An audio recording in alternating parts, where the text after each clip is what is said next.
Está começando agora o SurtoCast, o podcast do Surto Olímpico. Olá, querido amigo. Tudo bem? Eu sou o Marcos Antônio, está começando mais um SurtoCast, que é o podcast do site Surto Olímpico, sempre debatendo um tema relevante a cada 15 dias. E essa edição é super especial porque temos um convidado, é sempre bom ter convidados, alguém que realmente entenda que a gente só vai falar um monte de coisa. E esse é um convidado de respeito. Estamos aqui com um editor da revista Blog de Escalada para falar, ajudar a gente, né? E ajudar você, ajudar a mim, ajudar todo mundo a explicar um pouco mais da escalada esportiva, que é um dos esportes que vai estrear em Tóquio 2020, para saber como é a dinâmica. Chama Luciano. Luciano, tudo bom com você? Primeiramente é um prazer ter você aqui no nosso podcast, engrandecendo o nosso podcast. E vou te fazer uma pergunta até de maneira pessoal. Qual foi a sua reação quando você soube que a escalada esportiva tinha virado um esporte olímpico? A minha reação, a primeira, nos primeiros segundos, foi de muita felicidade. Na verdade, eu estava cobrindo o anúncio de que a escalada iria se tornar esporte olímpico. Então eu estava assistindo aquela reunião modorrenta, lenta e cheia de interrupção que foi o anúncio para que a escalada se tornasse olímpica. Logo depois que eu publiquei, eu já pude comemorar aqui com a minha esposa, pude trocar ideias com os meus amigos e foi uma felicidade muito grande. Na verdade, a escalada esportiva já estava tentando se tornar esporte olímpico havia mais ou menos uns 6 anos. Ela já tinha sido preterida em uma reunião que tinha acontecido em Buenos Aires e ela conseguiu de novo a candidatura para que se tornasse esporte olímpico no Japão, porque a escalada esportiva é um dos esportes mais populares do Japão, e isso deu uma ajuda, um pontapé para que o esporte tornasse olímpico. Eu, pessoalmente falando, eu fiquei muito feliz. Legal saber. Você é uma pessoa do meio, né? Às vezes fica uma dúvida assim, né? Tem gente que vai acrescentar muito, não vai acrescentar, mas pela sua felicidade podemos dizer que você gostou bastante e vai acrescentar bastante o esporte, né? E vamos chamar agora nossos integrantes da mesa redonda virtual, né? Que tem sempre aquelas perguntas, vamos fazer aquelas perguntas pertinentes, e primeiro é sempre ele, né? O criador do site Surto Olímpico, Regis Silva, ó Supremo Mestre, tudo bem? Tem alguma pergunta para o nosso super convidado de hoje? Bem, bom dia, boa tarde, boa noite a todos. Marcos, Matheus, Luciano. A escalada foi uma surpresa meio grande, né? Eu não esperava muito que a escalada fosse incluída naquela reunião que teve do COI pouco antes dos Jogos Olímpicos do Rio começarem, né? Mas acabou entrando, porque o Luciano falou muito pouco lá no Japão, né? Então, uma pergunta. Você espera, assim, que o Brasil no Pan-Americano, na competição que vai dar a vaga das Américas, espera que o Brasil consiga pegar a vaga? Olha, pessoalmente, daquilo que eu acompanho de todas as competições e analisando os resultados, etc e tal, eu não acredito. É como se fosse o Vila Nova de Goiás fosse participar de um quadrangular que tivesse River Plate, Flamengo e Grêmio, entendeu? Pode ser que aconteça? Pode ser que aconteça. Existe certeza no esporte? Não existe certeza no esporte. Sempre alguém tem uma capacidade de se superar e surpreender no resultado. Porém, a gente não pode ficar esperando que os atletas daqui tenham um desempenho, vamos falar assim. No futebol, a gente não pode esperar que o artilheiro faça gol de placa em todas as partidas. E é mais ou menos isso que os escaladores brasileiros vão ter que fazer. Vão ter que fazer a melhor performance ever da história do esporte na América do Sul, que é superar americanos, superar canadense, superar o Equador, que é uma das grandes potências do esporte, e conseguir uma única vaga que sobrou para o continente americano. É muito difícil. Eu arriscaria que é 1% de possibilidade, ou 5% de possibilidade. Esperança há, mas não dá para a gente ficar achando que milagres acontecem. Nosso outro integrante dessa mesa redonda é o nosso Teus Najim, nosso correspondente internacional, que agora está em território nacional ainda, então Matheus se apresenta.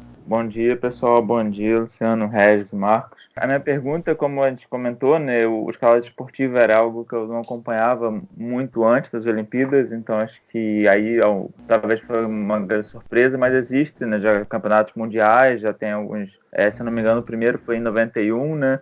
E aí eu queria perguntar primeiro porque são vários estilos, né, de escalada esportiva que por conta da restrição de número de medalhas, eventos, etc., tiveram que juntar em um evento só que seria o combinado nas Olimpíadas. E aí eu queria que você, talvez, isso foi bem recebido pelos atletas e que você explicasse um pouquinho as diferentes modalidades e se é normal que os atletas já participam de várias modalidades ou se vai ser alguma coisa especial para as Olimpíadas. Tem várias perguntas. Vamos primeiro. O modelo combinado, ele foi uma maneira de agradar a comissão olímpica, porque não tinha muita medalha, não dava para distribuir medalha para todas as modalidades que o IFSC, que é a Federação Internacional de Escalada Esportiva, é a FIFA da escalada, queria fazer. Então eles criaram esse Frankenstein, que é o modelo combinado. Na história das competições de escalada, nunca foi obrigatório as pessoas competirem nesse modelo combinado. Cada um competia naquilo que era melhor e naquilo que mais gostava. Só que, para as Olimpíadas, para que agradasse todo mundo, entre aspas, eles criaram esse modelo combinado. Obviamente que, por ser algo novo, por ser algo criado só para agradar, para colocar a escalada de qualquer jeito nas Olimpíadas, grande parte dos escaladores, assim, 90% dos escaladores detestaram a ideia, entendeu? É como se você colocasse em uma competição da FIFA, as pessoas competirem em futebol de campo, futebol de salão e freestyle. E aí fizesse uma média e a seleção que saísse melhor no freestyle, futebol de salão, futebol de campo, ganharia a medalha. É uma coisa maluca desse jeito. Por conta de não ser tradicional e ser uma coisa muito dispendiosa e cara, a escalada de velocidade, que é a principal novidade nesse formato, ela não era praticada em muitos lugares. Para se ter uma ideia, aqui na América do Sul, somente um lugar existia, agora são 2, um muro de escalada em velocidade, que era no Equador. Por causa dos Jogos Olímpicos da Juventude, agora tem um segundo muro de escalada em Buenos Aires. E por causa disso, as pessoas simplesmente não praticavam a modalidade. Era algo legal que você via nas competições de maneira festiva na Europa, só que ninguém dava bola. Pelo jeito, alguém de dentro dessa federação se preocupa mais com as pessoas que competem em velocidade do que as outras. Para que as pessoas, ou pelo menos para que as pessoas tentassem gostar mais da modalidade, eles tornaram aquilo obrigatório também no Mundial e também na Copa do Mundo de escalada. O Mundial acontece de 2 em 2 anos e a Copa do Mundo é como se fosse um campeonato de pontos corridos, né? Acontece em várias etapas ao longo do mundo. E a escalada de velocidade, que é na verdade o patinho feio, né? Isso para não dizer que é um patinho horroroso que tem na escalada e que agora os escaladores vão ter que engolir. O sistema de pontuação que a Federação Internacional propôs que desagrada. Existe quem se sair muito bem em escalada de velocidade, ele vai se classificar praticamente para uma final olímpica. Escalada de velocidade, por ser uma coisa nova, os principais escaladores que praticam as coisas mais consideradas mais nobres, eles ficam em desvantagem porque eles não praticavam. Então, também a escalada de velocidade serviu para tornar o processo de ganhar a medalha mais imprevisto. E aí não tem um favorito 100%. É sempre uma probabilidade do que pode acontecer. Se eu posso fazer uma pergunta a partir disso, você falou que só existem 2 muros de escalada, né, na América Latina, né? Então significa que não existe no Brasil, certo? Na América do Sul. Existe uma tentativa de simulação desse muro em um lugar na cidade de São Paulo. Mas se você vê de longe o muro, chega a ser constrangedor se você conhecer um muro de escalada oficial, entendeu? Ele não é sequer na mesma inclinação, as agarras não são oficiais, ele fica tomando chuva o tempo todo. Ele é o equivalente ao que o muro de escalada de velocidade oficial do IFSC é como se fosse uma arena de futebol. E esse muro que tem aqui no Brasil ele é como se fosse o terrão. Então, como é que os atletas brasileiros podem fazer para treinar se não tem esse muro de escalada? A maioria dos atletas brasileiros da atualidade estão treinando na Europa ou nos Estados Unidos. Eles vão, pagam a viagem, vão para lá, fica 3 meses, que é o máximo que permite o visto de turista, treinam nesses muros, tem algumas academias que têm esses muros e depois voltam para o Brasil e fazem alguns treinamentos. É claro que existem alguns treinamentos que poderiam facilitar para que você tivesse um melhor desenvolvimento. Treinamento de explosão, força física e assim por diante. Só que dentro da cultura da escalada, os escaladores ainda eles têm muito preconceito com relação a fazer exercício com peso, exercício de força física. Por quê? Porque na escalada você sempre tem que estar bem magrinho para poder escalar bem. E nos últimos anos o IFSC tem criado uma maneira de que os atletas magrinhos, usando um linguajar popular, os frangos, né, eles não necessariamente se sobressaiam somente porque é leve. As pessoas têm que ter uma força física. E uma das maneiras de treinar para velocidade, além de somente treinar no muro, é treinar a força de explosão, a força física, e isso também pode servir como um paliativo. Não é o ideal, mas é o que tem para hoje. Luciano, só tá mais ou menos, você falou das potências, né? Você podia explicar para a gente quem seriam os países mais fortes na escalada? Quem são os países que comandam o esporte, assim, que estão sempre disputando os títulos? Sim. O país que domina o esporte em todas as categorias, em todos os níveis, seja no infantil, no juvenil, no adulto, masculino, feminino. Não existe sênior ainda em competições, mas se existe sênior também vai dominar o sênior, é o Japão. O Japão tem os melhores atletas do esporte de escalada de competição nos últimos 4 anos, pelo menos.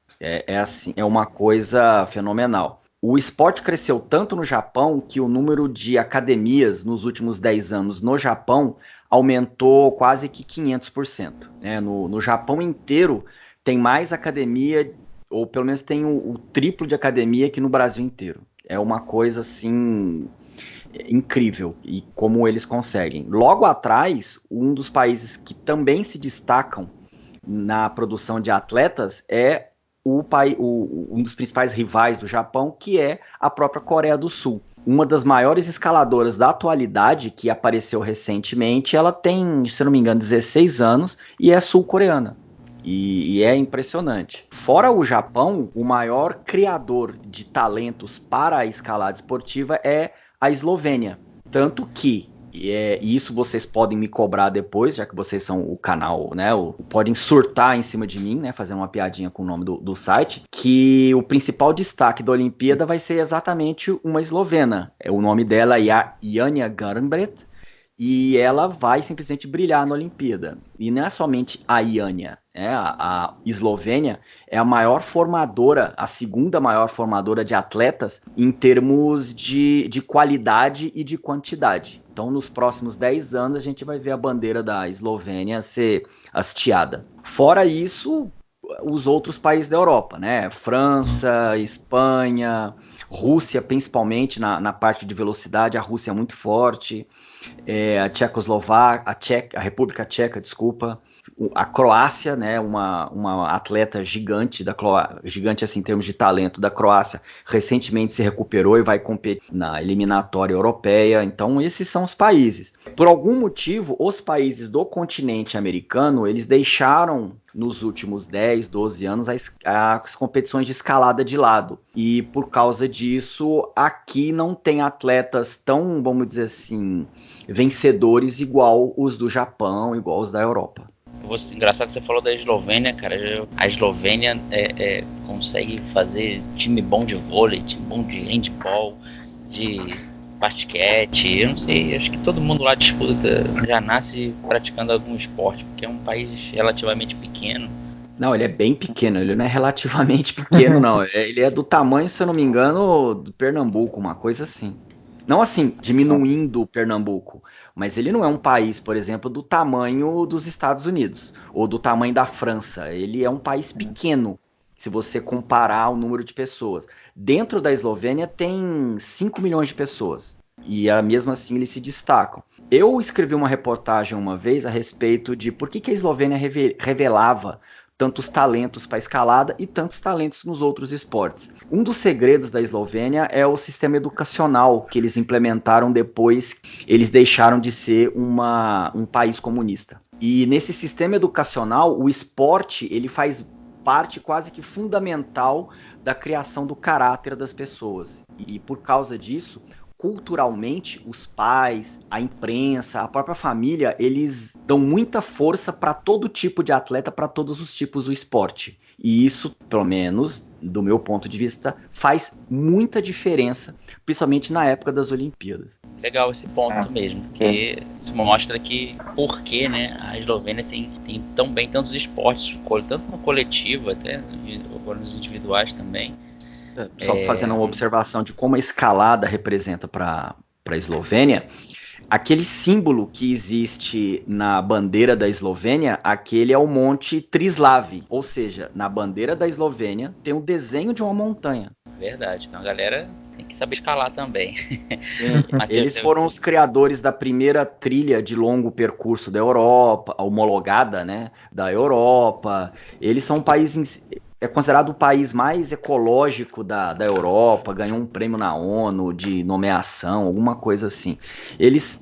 A cultura da Eslovênia, né, ela é muito interessante. Eu já visitei a Eslovênia uma vez, quase visitei de novo ano passado, para visitar as academias da Eslovênia, e das pessoas com quem eu conversei, a cultura é muito interessante, como eles procuram integrar as pessoas à prática esportiva e à natureza. Assim, é bem interessante. Legal. Matheus, você vai fazer alguma pergunta? Então, o que eu queria saber um pouco, inclusive comparando, né, com a Eslovênia, talvez o que a gente poderia fazer no Brasil, né, se essa mudança da escalada para um esporte o pode alterar alguma coisa, enfim, quais são as perspectivas a nível nacional? Olha, o que eu acredito, não somente para a escalada, mas também para outros esportes que são olímpicos e raramente têm um espaço na mídia ou simplesmente tem um público muito grande que acompanha. Estou falando não somente da escalada, estou falando do badminton, estou falando do boxe, estou falando da arco e flecha, tô falando da esgrima, tô falando do salto ornamental e assim por diante. São modalidades que existem pouquíssimo espaço da mídia e que por causa disso tem pouco incentivo, vamos dizer assim, em termos financeiros. Sempre tem que ter um incentivo do Estado. Eu acredito que o principal problema para a gente querer se comparar com a Eslovênia ou querer se comparar com um país desse é a gente repensar o nosso sistema educacional. Nosso sistema educacional, desde o primário, ele é feito para preparar você para passar no vestibular e se você tiver uma faculdade, você vai ter um emprego e assim por diante. Nosso sistema educacional ele ainda é pensado da Revolução Industrial, ele não é pensado para formar cidadãos. Até mesmo a gente fica mais resistente a acompanhar algum esporte ou ir com alguém acompanhar algum esporte porque ele não é popular. Vamos supor, eu pelo menos sou fanático, se vocês tiveram alguma curiosidade para ler o site, vocês já viram a quantidade de coisa que eu fico colocando no ar, mas eu sou uma pessoa maluca, entendeu? Nem todo mundo é igual a mim. Mas eu sempre procurei levar os meus amigos, os meus parentes, tudo para assistirem às competições de escalada. Uma outra alternativa para contornar esse problema educacional que a gente tem é todos os praticantes de esporte fazer como se fosse um marketing de multinível, um marketing de rede, para levarem as pessoas para assistirem o próprio esporte. Porque aí isso vai chamar a atenção da mídia. Por que tantas pessoas estão indo assistir a modalidade fulana ou a modalidade cicrana? Talvez isso também seja uma das alternativas que a gente pode fazer, não só para a escalada ficar popular e começar a crescer. Porque quando começa a ter audiência, começa a ter mais competições. Quando começa a ter mais competições, as pessoas começam a treinar mais para superar o fulaninho que ganhou de você, ou a fulana que te olhou torto e saiu na sua frente, e assim vai melhorando no esporte. Porque não adianta o cara treinar, ser o melhor que tem aqui no Brasil, tá lá só a família dele batendo palma, e aí ele vai praticar o esporte dele em outro lugar, na Europa, por exemplo, e ele vê que o nível dele tá ótimo, mas tá ótimo para nível Brasil, não tá ótimo para nível total. Então, quanto a isso, ele tem que ir chamando outras pessoas para ir lá, assistir, e mesmo que seja possível, vaiar ele mesmo, entendeu? Porque a família geralmente não vai vaiar ele para ele ir melhorando como cidadão, melhorando como atleta, entendeu? Só que isso é uma gota no oceano. A gente precisa pensar mesmo o nosso sistema educacional, que a pessoa pratique um determinado esporte desde que ela seja criancinha, aí ela passa a ser adolescente, ela continua praticando esporte, e não somente quando o pai leva ela, que ela seja introduzida na escola mesmo, entendeu? O problema, assim, não é um problema. A realidade é que o nosso sistema educacional ele precisa ser repensado para incluir o esporte como ferramenta educacional e não somente como prática lúdica e desportiva. E aí, talvez nisso é que esteja a diferença da Eslovênia, do Japão e, por exemplo, dos Estados Unidos, que é um país que tem um sistema educacional que integra o esporte totalmente. Apesar de não ser um país dominante na escalada, já se classificaram 2 escaladores norte-americanos para as Olimpíadas. Em dezembro eu entrevistei o Joaquim Cruz, né, o atleta, o campeão olímpico, né? Sim, medalhista de ouro, assisti ao vivo pela televisão que ele ganhou. Sim, ele falou muito disso também, de que as crianças aqui não têm esse conhecimento esportivo de ser introduzido ao esporte, né? Você falou isso, eu me lembrei logo dele falando a mesma coisa também, que isso falta muito no Brasil, que era pra gente ser potência olímpica, mas... Sim, enfim, mas puxando uma corda até pro Joaquim Cruz, porque o atletismo é uma modalidade nobre no atletismo. Perguntando para você e para todo mundo aí da mesa redonda virtual, quantos de vocês tiveram aula ou tiveram práticas de atletismo na escola? Eu não tive nenhuma. Eu cheguei a ter no 2º grau, né? Pra você ver. No 2º grau eu tive prática de atletismo. Eu também tive. Entendeu a raiz do problema? Entendeu? Se a gente não é introduzido nem sequer ao atletismo na escola, ou não tem uma introdução maciça em um esporte que não é futebol, por exemplo, na escola, como é que a gente pode cobrar da escalada, que já é um esporte mais de nicho, de ter um atleta, entendeu? Então, o problema talvez esteja com nós mesmos, né? E não somente soluções fáceis. Vou aproveitar, antes de chamar o Regis, eu vou fazer uma pergunta, Luciano. Você deve ter visto, né, teve o evento que passou no Esporte Espetacular, de escalada, né? Você achou legal ter apesar de ter sido diferente do que vai ser nos Jogos Olímpicos, né? Mas você achou legal essa visibilidade, essa apresentação do esporte assim? Olha, eu achei, principalmente porque a modalidade, do jeito que ela foi praticada, foi quase que exatamente igual vai ter na Olimpíada. De manhã vai ser escalada de velocidade. Então eles praticaram mais ou menos no mesmo horário do que vai ser nas Olimpíadas. É claro que não vai ter o calor do Rio de Janeiro, né? Não sei se o ouvinte já conhece o calor do Rio de Janeiro, ele é simplesmente mortal, né? O escalador. Isso é verdade. Eu moro no Rio de Janeiro, é tipo calor senegalês, assim, né? Mais ou menos. É impressionante. Mas eu achei que o evento deveria ter explorado também as outras habilidades da escalada, mostrou somente a velocidade. É claro que é simplesmente um evento lúdico de verão, mostrando os atletas que realmente estão em forma e os atletas que precisam evoluir. Mas toda e qualquer divulgação é válida. Eu achei até bem interessante. Eu não assisti, mas eu achei bem interessante. Eu vi os resultados finais. Os atletas, os quais eu tenho contato e eles me passam informações, mandaram áudios de WhatsApp para mim falando como que tinha sido. Mas eu estava ocupado, porque nesse último final de semana, eu viajei e eu estava naquela correria de ajustar minhas coisas da viagem quando esse evento aconteceu. Então, eu não pude assistir. Eu vi só uns flashes também, mas eu achei bem legal. Achei a proposta bem interessante. Regis, você tem alguma pergunta para o nosso convidado? A questão que ele falou do bouldering, né? Da questão do combinado, é porque o COI tá naquela fase de não querer inchar muito o programa olímpico. Tipo, tá mais atletas do que ele já tem. Eu não entendo muito porque ele colocou mais 5 esportes, beisebol, softball e mais de qualquer maneira. Não entendi. Mas digamos que o canto da sereia da escalada foi a questão de colocar apenas 40, né, 20 de cada naipe, juntar os 3, cada um faz um dos 3 modalidades, que é a velocidade, o bouldering e o lead. Aí depois multiplica as posições, tipo, quem for primeiro, quinto e sétimo, multiplica 7 vezes 5 vezes 1, aí dá o valor, e quem tiver o menor valor é o campeão olímpico. Exatamente. É uma maneira, resumidamente. Assim, eu cobri muitos mundiais, os 2 últimos mundiais eu cobri de classe esportiva, 2 ou 3. Então, o que ele pensa sobre, assim, a escalada já está garantida para 2024. Já está praticamente confirmado, né? Paris já escolheu a escalada para ficar, né? Posso fazer uma observação? Pode. 100% garantido no esporte não existe, hein? Eu sei. Mas a questão é aquela coisa que o histórico diz que o COI não costuma recusar o que, assim, Tóquio indicou, todas que Tóquio indicou, o COI aceitou, o Carimbó aceitou. Só se mudança de última hora que o COI vai recusar, mas vamos dizer assim, 99% está certo. Vai ser uma questão de, digamos, burocracia para, carimba, ok, deve ser decidido agora, aqui no fim do ano.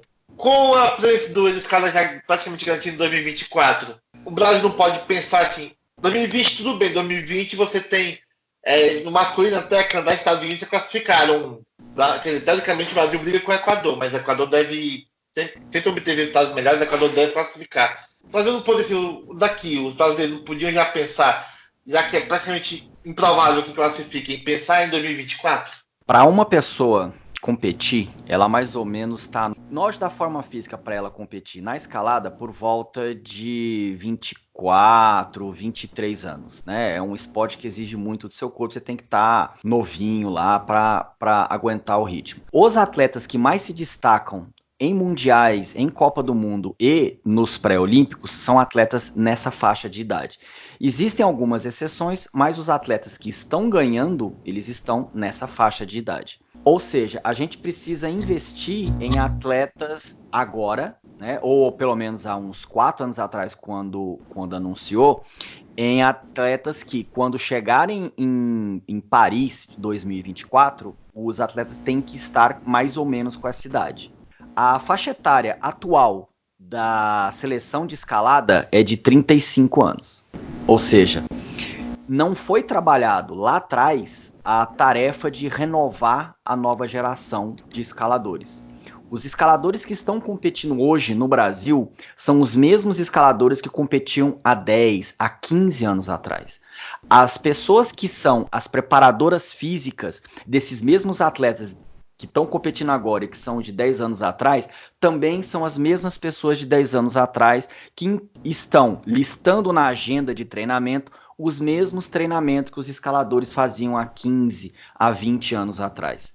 As pessoas que fazem as vias de boulder e de via são as mesmas pessoas de 15 a 20 anos atrás. Ou seja, nós estamos hoje formando escaladores para competirem em 2005, vamos colocar assim.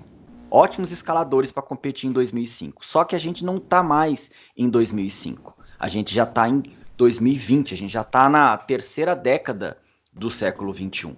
E, ao que parece, ou daquilo que eu observo, o treinamento de escalada e a preparação de escalada e o processo de revelação de novos talentos, ele ficou há 20, 30 anos atrás, se é que ele existiu. Então, esse processo de criar novos talentos, se é que ele já começou, ele deveria ter começado há uns 2 anos atrás. E se você observar os resultados que atletas de, vamos supor, abaixo de 18 anos já realizou aqui no Brasil, ainda ele deixa a desejar. Não tô falando, a culpa é de fulano. Não tô falando. A realidade é essa. Para que mude essa realidade, é preciso que haja campeonatos de escalada que revelem novos talentos e que as pessoas comecem a olhar aquilo que é moderno. As pessoas ainda, ou principalmente quem está pensando a escalada hoje, está pensando a escalada como há 15 anos atrás. Os rootsetters do Brasil aqui, eles ainda estão com a cabeça no século XX, e a gente está com a cabeça, ou está vivendo no século XXI. Esse probleminha cultural é o que está atrapalhando. Para que vocês entendam o que eu estou falando, e esse exemplo eu já usei em vários artigos e já usei em vários lugares que eu já expliquei, ele é mais ou menos o que aconteceu com o Brasil na Copa do Mundo, de 7-1. A gente chegou lá aos trancos e barrancos na final e perdemos de 7-1. Até agora, a gente não aprendeu ainda por que a gente perdeu de 7-1. A gente, 6 anos depois, é que a gente começou a valorizar pessoas com ideias novas, diferentes daquela utilizada na Copa do Mundo de futebol, assim como técnicos novos estrangeiros, ou táticas novas estrangeiras, ou cuidar primeiro das finanças para depois fazer loucuras no futebol. Na escalada, é a mesma coisa. A gente tá tomando de 7-1 toda vez nas competições e não tá aprendendo nada com isso. Esse, para mim, é o grande empecilho da gente pensar em Paris, em Tóquio, entendeu? Tá faltando pro pessoal daqui ciência, né? Usar a ciência a nosso favor. E até onde eu acompanhei, até onde eu fico monitorando, nenhum ou pouquíssimos técnicos saíram daqui e foram para a Europa ver o que a Eslovênia está fazendo de diferente, o que existe de diferente em treinamento de escalada, o que existe de diferente em movimentação, como que o Japão está preparando os atletas dele, como que é organizado os campeonatos de escalada no Japão, os campeonatos de escalada na Eslovênia, por que eles revelam tantas pessoas, qual que é a metodologia para treinar os talentos dele. Eu não vejo acontecer isso. Eu vejo todo mundo querer imitar as coisas de 10 anos atrás e que já não condiz com a realidade. Eu queria perguntar uma coisa que a respeito da escalada no Brasil, talvez, que eu já vi em vários países da Europa, enfim, alguns da Ásia, que tem muitos clubes de escalada indoor, não sei se a gente pode chamar isso, ou seja, é um local fechado em que as pessoas treinam escalada por lazer, por hobby, quase uma academia. Primeiro eu queria perguntar se isso tem alguma relação direta com o esporte, que a gente conhece como escalada, e se pode ser talvez um início para descobrir talentos ou para levar pessoas interessadas para o esporte. Sim, na minha opinião, o ginásio de escalada é o principal lugar, ou principal porta de entrada para que uma pessoa comece a gostar de escalar. E aí, existem várias pessoas que são mais tradicionalistas e elas acreditam que o lugar que a pessoa tem que começar a escalar é na rocha, o que não é a minha opinião.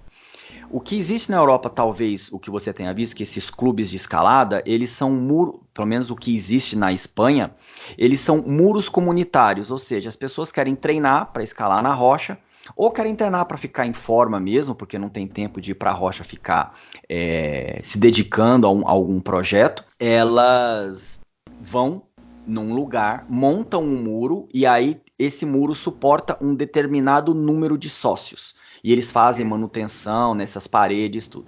Quando mais pessoas, as quais excedem aquele número de sócios, querem entrar lá, eles não permitem. Ou seja, eles incentivam que uma outra pessoa vá e abra o muro comunitário deles.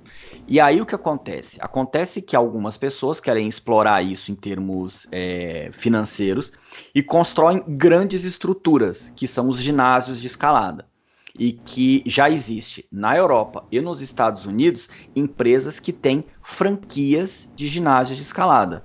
Nos Estados Unidos existem 3 grandes. E na Europa, se não me engano, está sendo criada na Espanha uma grande agora, uma grande franquia, né? Grandes ginásios já existem, só que eles não são franquias. E aí, quando a pessoa começa a frequentar o ginásio, que é uma grande estrutura, o que acontece? Elas começam a se empolgar com o esporte e começam a praticar como se fosse um fitness vertical, vamos chamar assim.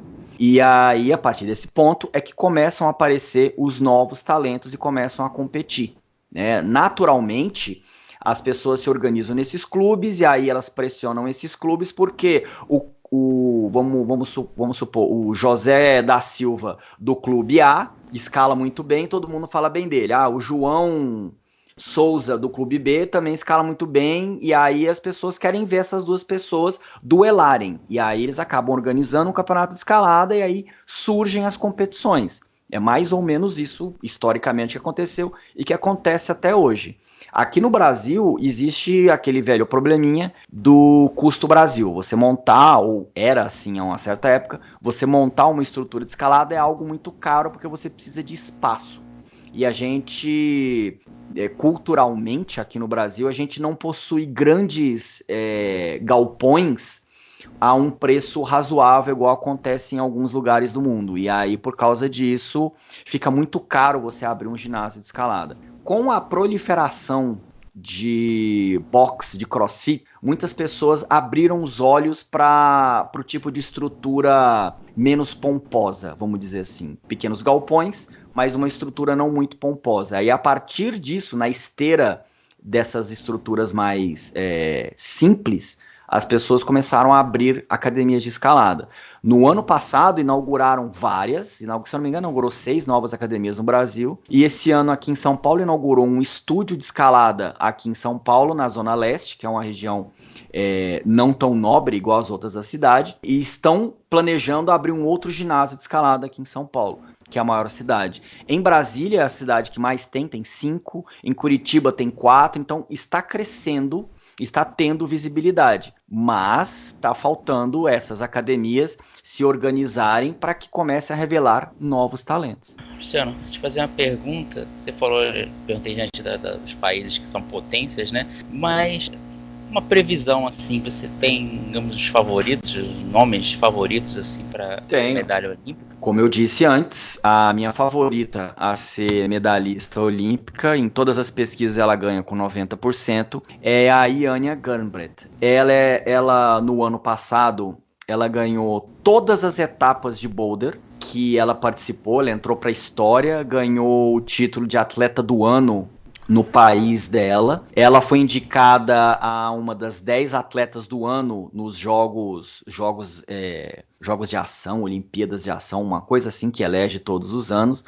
E ela é uma personalidade no país dela, o que não é exagero que eu vou falar agora. O que o Neymar é aqui no Brasil, mais ou menos é Janja lá na Eslovênia. Ela faz anúncio de carro, faz anúncio de perfume, ela tem patrocínios assim que já garantiram boa parte da faculdade dela, ou da vida adulta dela, entendeu? Ela é um fenômeno. Para mim é quem vai ganhar a medalha de ouro.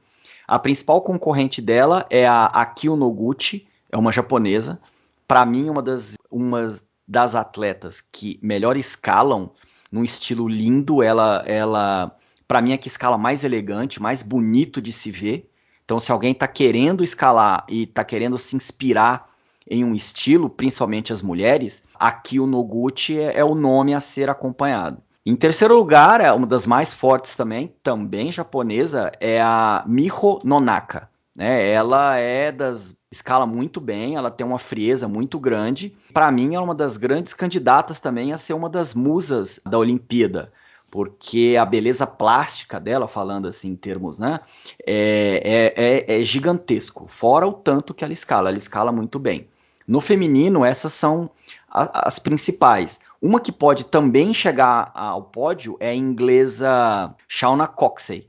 Ela é uma das maiores ganhadoras de escalada do país dela. Ela recentemente operou o joelho, mas pelo que ela vem postando no Instagram, é claro, não dá para confiar no que a pessoa posta no Instagram, né? Mas pelo que ela vem postando no Instagram, ela está tendo uma recuperação até admirável, e ela é a grande candidata a chegar ao pódio. Talvez não ganhe, só que tem aquele fator da escalada de velocidade que pode desequilibrar tudo, de uma hora para outra e colocar uma pessoa que não se saia tão bem no confronto direto com a Iânia ganhar porque saiu melhor que a Iânia na velocidade. No masculino, tem gente que vai bater em mim, mas eu acho que o masculino, quem vai ganhar vai ser o Tomoa Narazaki, um outro japonês. Ele ganhou quase tudo o ano passado. Ele também é um astro do esporte no país dele, tem patrocínios caros, tudo. Às vezes trabalha de modelo para alguns produtos que ele vende, e ele escala assim. Para tirar a medalha de ouro do Tomoa Narazaki, a pessoa vai ter que fazer chover, entendeu? É impressionante o que ele faz. Ele é bom nas 3 modalidades, o que, né, faz toda a diferença. Em segundo lugar é o tcheco Adam Ondra. Ele, em escalada em rocha, é o maior escalador de todos os tempos, só que a gente não está falando de escalada em rocha, a gente está falando de escalada de competição. E em escalada de competição, o ponto fraco dele é a velocidade. Ele já vem treinando para isso, mas o ponto fraco dele é a velocidade. E ele é a única pessoa que pode ameaçar o Tomoa Narazaki. Que o Adam Ondra estará no pódio, isso é certeza. Para mim, isso é certeza.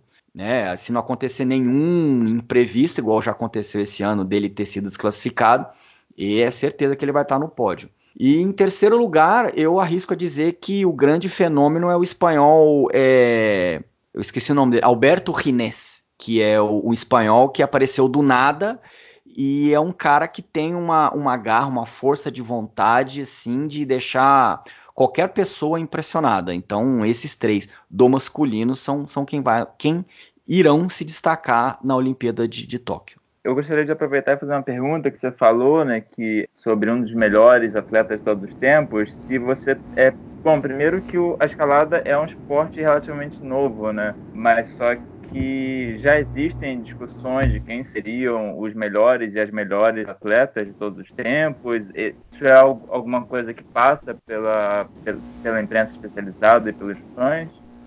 Passa, né? Desculpa usar essa expressão, mas ficar masturbando o assunto não é exclusividade do futebol, né? Todo esporte vai ter essas discussões. Como as competições de escalada começaram há mais ou menos 15 anos atrás, né? Quando se criou o IFSC, várias pessoas ensaiaram ter uma dominância, né? E a partir dessa dominância, você consegue, por números, acompanhar, porque são muitas etapas, você consegue acompanhar a evolução, a involução e outros aspectos de cada atleta. Como a Iânia é uma pessoa que já ganhou tudo em vias guiada e ano passado ganhou tudo, mais do que qualquer atleta, homem ou mulher, na história da competição, a Iânia já é uma das maiores de todos os tempos. Ela já é uma pessoa em que, se alguém quiser entrar para a história quebrando recordes, terá de quebrar os recordes dela, porque ela pulverizou todo mundo. O Adam Ondra, ele é considerado o melhor atleta ou o melhor escalador de todos os tempos, porque na escalada em rocha, você tem uma determinada dificuldade, um grau de dificuldade em cada via. E a partir de um certo nível, quando você consegue escalar uma certa via, você pode propor um grau que é um nível acima. Por exemplo, você escala grau 2. E aí o cara é tão forte que ele escala uma via que é muito mais forte que o grau 2 e ele fala, olha, essa via é grau 3 e a partir daquele momento o grau 3 ele é criado. O Adam Ondra criou 3 graus nos últimos 10 anos. Né? Ele é um fenômeno. Ele foi o primeiro escalador, homem ou mulher, a conseguir ganhar tanto no via guiada quanto em boulder no campeonato mundial, né? Ele foi o primeiro. Logo depois dele, quem fez isso foi a Iânia, mas o Adam Ondra foi quem fez isso. Então, ele é um cara que as pessoas querem ir, querem conhecer. Ele assinou um contrato com uma televisão da República Tcheca e na República Tcheca ele começou a lançar logo depois desses programas de televisão os vídeos dele no canal de YouTube. Então hoje ele é quase que um youtuber que fica contando as peripécias dele, e daquilo que ele mostra no canal do YouTube dele, óbvio que ele é o melhor do mundo, entendeu? Existem, claro, as pessoas que são mais velhas e que viram outros escaladores anteriores a escalar. E aí, não sei se é para ser diferente, não sei se é só para implicar, não sei se é só para discutir, falam que o Adam Ondra não é melhor que o fulaninho, ou que o fulaninho, se existisse hoje, seria melhor que o Adam Ondra. Essa discussão a gente tem na natação, por exemplo, que o Mark Spitz é melhor que o Phelps, que o Phelps ganhou mais que o Mark Spitz, e assim por diante, vai ter em todos os esportes. Isso tem. Então, se você tiver uma garrafa de vinho aí em qualquer abrigo de escalador e lançar essa discussão, nossa, é capaz de sair briga. Só uma pequena pergunta a partir do que você falou, né, sobre os atletas mais antigos. Existem algum tipo de... Quer dizer, é fácil encontrar imagens, é fácil encontrar registros da escalada esportiva nos anos 90, ou fica muito por quem estava lá, por quem estava participando? O primeiro evento de escalada aconteceu no início dos anos 90, né? 89, 88, e ele foi um evento lúdico, ele foi um evento feito para que os escaladores fossem lá e fosse uma festa, na verdade, né? Existe um tipo de confraternização no universo da escalada chamado encontro de escalada. O que é o encontro de escalada? É você pegar o carro e ir num determinado lugar de escalada, né? Uma falésia, como a gente chama esses paredões, e todo mundo ir lá e escalar, e naquela época não existia rede social, não existia internet, então você só conhecia as pessoas pelo nome e queria conhecer as pessoas. E eles fizeram esse encontro de escalada da seguinte maneira: eles abriram uma via, né? Eles inauguraram uma via na parede, disseram que eram das mais difíceis que existia, né? Você deve ter visto em qualquer anúncio de qualquer coisa esportiva, a mais difícil da história, né? Alguma coisa assim. E aí estariam presentes nesse evento os maiores escaladores da atualidade. Para a surpresa de todos, deu quase 10 mil pessoas, né, segundo os relatos. Tem foto disso numa revista e realmente parece que tinha muita gente. Que eles queriam ver os escaladores escalarem ao vivo. O evento foi tão de sucesso, tanto sucesso que eles realizaram um outro evento em uma outra cidade no ano seguinte. Esse outro evento também reuniu um monte de gente que estava lá e queria ver os escaladores competirem e queria ver a revanche do ano anterior. Como teve muito sucesso no ano anterior, eles conseguiram até fechar uma transmissão desse evento. E foi um sucesso, não de audiência, não sei quais são os dados, mas foi um sucesso na comunidade gigantesco. E por causa disso, as pessoas tiveram a ideia de, cara, vamos fazer um evento competitivo, e a partir disso começaram a criar esses eventos competitivos. As fotos é na mesma evolução dos esportes amadores, né? Você tem uma foto aqui, você tem uma foto ali, o cara de mullet, o cara de calça boca de sino, né? Mas são apenas poucas fotos. A partir de, paralelo a isso, né, do crescimento da internet, do barateamento das câmeras digitais, é que começou a aparecer bastante foto dessas competições. A partir do momento que o IFSC decidiu disponibilizar um streaming gratuito das suas competições, é que começou a aparecer foto de todos os competidores. E aí o esporte começou a crescer de popularidade na Europa exponencialmente, né? Aliás, existe até uma grande diferença que existe na Europa, que aqui no Brasil ou na América Latina não tem, o que faz toda a diferença lá na Europa, que é os eventos serem realizados em cidades do interior, pagas pela prefeitura que quer fomentar o esporte naquela cidade interior, e aqui no Brasil as pessoas ainda insistem em fazer nas grandes cidades. É bem legal, bem legal. Aula de história aqui da escalada esportiva. Luciano, aproveitar você falar um pouco do seu trabalho, né? Você tem o blog de escalada.com, né? Você não fala só de escalada esportiva, mas todo tipo de escalada, montanhismo, né? Fala mais detalhe como você começou a fazer esse blog, o que você fala? Assim, o blog nasceu de uma iniciativa minha, porque não existe e não existe ainda muita informação disponibilizada a respeito de escalada. Então, o que eu fiz? Eu queria enviar para mim mesmo, do meu trabalho, as informações para eu ler depois. Informação técnica a respeito de nó, a respeito de equipamento, notícia, vídeo, né? Era numa época que não existia nem YouTube. Então, vídeo, onde que podia baixar o vídeo. Era uma época romântica do Emule, né? Quem é ouvinte aí sabe do que eu tô falando. E aí, a partir disso, um colega meu de trabalho falou assim, por que você não cria um blog? Você posta essas coisas e aí a hora que você chegar em casa você consegue ler. E a partir disso começou o meu hábito. Por um acaso, vamos dizer assim, por causa da minha personalidade, que falo muito, quero me comunicar o tempo todo, entendeu? A minha esposa até reclama que da onde que eu consigo tirar tanto assunto, tanto com ela quanto com o blog, eu comecei a periodizar, né, a colocar várias coisas no site todos os dias. Por causa disso, eu comecei a ter uma interação muito grande com os leitores. Consegui publicar um vídeo uma vez de uma jornalista que tinha dado o chilique no trekking do Monte Everest. E isso meio que viralizou, mesmo sem ter rede social nem nada. E a partir disso o site começou a ter uma visitação muito grande. E eu comecei a empolgar com aquilo, né? Comecei a querer publicar coisas e querer ter um cunho jornalístico maior. Nesse meio tempo, né, com poucos anos de vida do site, devia ter uns 3 anos, 4 anos, eu viajei para a Patagônia e conheci a minha esposa.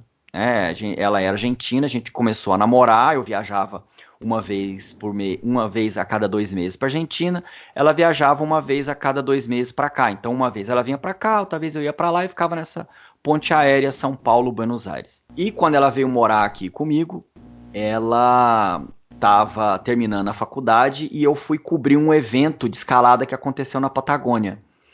Esse evento foi como se fosse um Woodstock da escalada. Ia todo mundo para lá porque ia acontecer, etc e tal. Foi um evento fantástico de ter comparecido.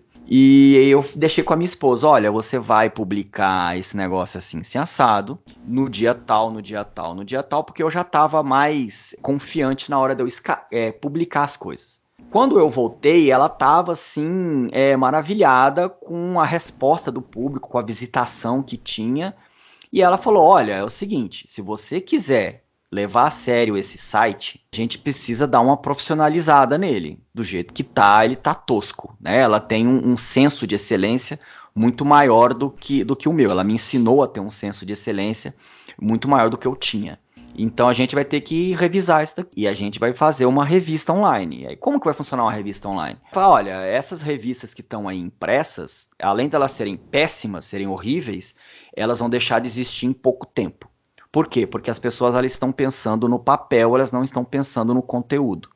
Então a gente precisa modificar. Você vai querer continuar isso ou você vai levar isso mais a sério? Aí eu falei assim, olha, vou levar mais a sério. Então a gente sentou, elaborou um conteúdo, a gente comprou um domínio próprio e começamos a levar mais a sério.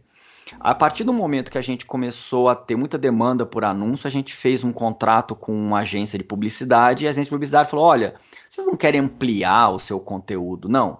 O que é ampliar o conteúdo? Vocês escrevem só de escalada. Vocês não querem ampliar, por exemplo, para montanhismo? Porque montanhismo está dentro da escalada. E aí vocês começam a falar de coisa mais outdoor. Eu falei, a ideia não é ruim. E a gente começou a falar sobre isso. A partir desse momento, a gente começou a ter uma visitação muito grande a respeito dos assuntos e do jeito que a gente idealizou o conteúdo. E a gente foca muito o conteúdo não em... É o que jornalista chama de hard news, né? Não é só em notícia que a gente foca. A gente foca em muito conteúdo técnico. Como emagrecer, como fazer um nó, como armar uma mochila, a história da mochila, a história das competições de escalada, né? Por isso que eu sei, tá fresquinho na memória, né? Porque eu li antes de participar aqui. E a partir disso a gente começou a ter uma visitação muito grande. Hoje a revista Blog de Escalada é o site de conteúdo outdoor mais visitado da América Latina. E por causa desse alcance que a gente tem, né, a gente tem em média de 200 mil a 150 mil visitas por mês, a gente conseguiu um contato com um outro site mexicano que produz festivais de cinema. E aí a gente usa o site como uma plataforma para a gente conseguir organizar os nossos festivais de cinema. Então quem organiza os festivais de cinema aqui no Brasil é a minha esposa e quem cuida do conteúdo do site sou eu. Agora, né? E aí a gente fica nessa visitação. A gente visitou recentemente uma feira, mas a gente vai modificar um pouquinho o conteúdo do site depois das reuniões que a gente teve na feira. A gente apostou muito em quantidade e estava começando a perder qualidade naquilo que a gente escrevia. A gente vai diminuir um pouquinho o volume do que a gente publica todo dia e vai começar a publicar algumas coisas mais profundas nesse aspecto assim de escalada. E eu procuro falar sobre escalada de competição porque é algo que me agrada. Eu fui um pretenso escalador de competição, medíocre, ou sofrível, ou qualquer outro adjetivo que as pessoas querem colocar. Só que, como eu gosto muito, eu preferi fazer as outras pessoas irem lá assistir e entenderem o esporte. Então é por isso que eu escrevo disso, tanto no meu site, como no jornal Lance, e como na rádio poliesportiva, que são que eu quero levar as pessoas a entenderem o esporte, irem lá praticar e irem lá assistir. Porque quanto mais pessoas estiverem assistindo, mais gente vai querer competir para aparecer, né? E o esporte cresce.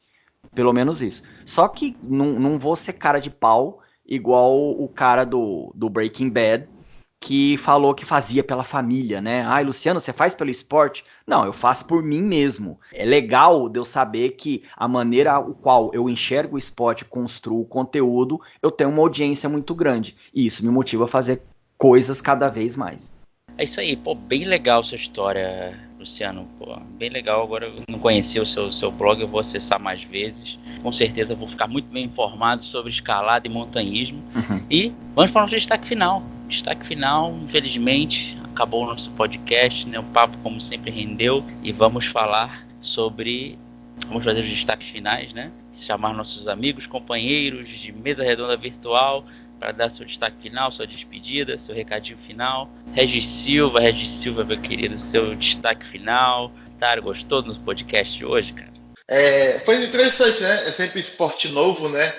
É um esporte novo olímpico, sempre tem expectativa quanto o esporte a gente não vê com muita assiduidade nas mídias, entra nos Jogos Olímpicos, e foi legal ouvir, aprender sobre essa novidade, e vamos ficar aprendendo mais porque a Olimpíada está chegando e vamos ver a escalada aí como é que vai ser, que é com praticamente 2 Olimpíadas seguidas, como ela vai crescer dentro dos Jogos Olímpicos. Valeu a todos, até a próxima. Isso aí, Matheus Najimi também no seu destaque final do nosso SurtoCast. Não, acho que é isso, né? Como o Regis falou, eu quero agradecer a Luciano e toda essa discussão sobre a escalada. E acho que agora a gente vai acompanhar mais, né? Também já pensando em Tóquio e em Paris. E é isso, tomara que a escalada esportiva cresça no Brasil, né? Que o esporte suba bastante no país. Mais uma vez, Luciano, foi uma honra ter você aqui no nosso podcast, aprendendo, com certeza, eu aprendi bastante, quem ouviu também deve ter aprendido muita coisa sobre o esporte, sobre a escalada esportiva. Espero que faça sucesso nos Jogos Olímpicos. Eu acompanhei alguns lances dos mundiais, achei que tem potencial para fazer sucesso. Acho que tem tudo para pegar na Olimpíada, digamos assim. E pedir para você dar seu destaque final, o espaço é seu, se você quiser falar mais alguma coisa aí, divulgar de novo o seu site aí, fique à vontade, meu amigo. Olha, a honra é toda minha. Eu acho o projeto, né, a implementação Surto Olímpico, eu acho sensacional. Acho que toda pessoa que for aluno de jornalismo ou quer trabalhar com jornalismo esportivo, a pessoa focar em conhecer a maior quantidade de esportes olímpicos e que, de preferência, não sejam esportes da massa, né? Que não seja futebol, vôlei, basquete. Não que esses esportes sejam ruins, mas que você conheça outros esportes para que você consiga escrever sobre eles, para que você ajude todas as modalidades esportivas a crescer.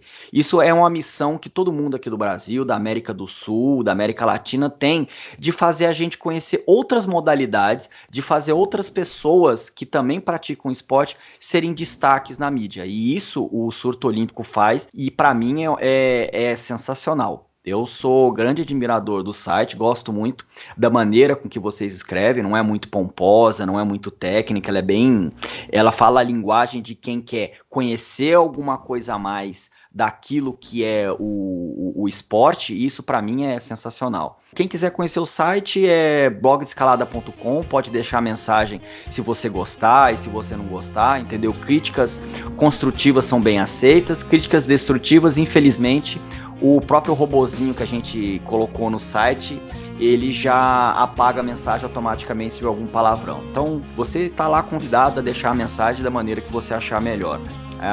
O objetivo é sempre evoluir junto com os leitores. Eu queria convidar quem não conhece a escalada esportiva, que conheça a escalada esportiva que assista no streaming do IFSC as competições de escalada e fiquem de olho nos principais destaques. É um esporte emocionante, é um esporte muito elegante, muito legal e relativamente fácil de você entender. A pontuação é difícil de você digerir, mas o esporte em si, se você parar, estiver passando por ali e assistir, você entende rapidão que é chegar no topo. Então é isso aí. Muito obrigado a todos. Lembrando que qualquer notícia você vai acessar www.surtoolímpico.com.br. Siga a gente nas redes sociais, @surtoolímpico, no YouTube, no Twitter, no Facebook, no Instagram. E daqui a pouquinho a gente volta com outra edição super especial do SurtoCast. Grande abraço, valeu!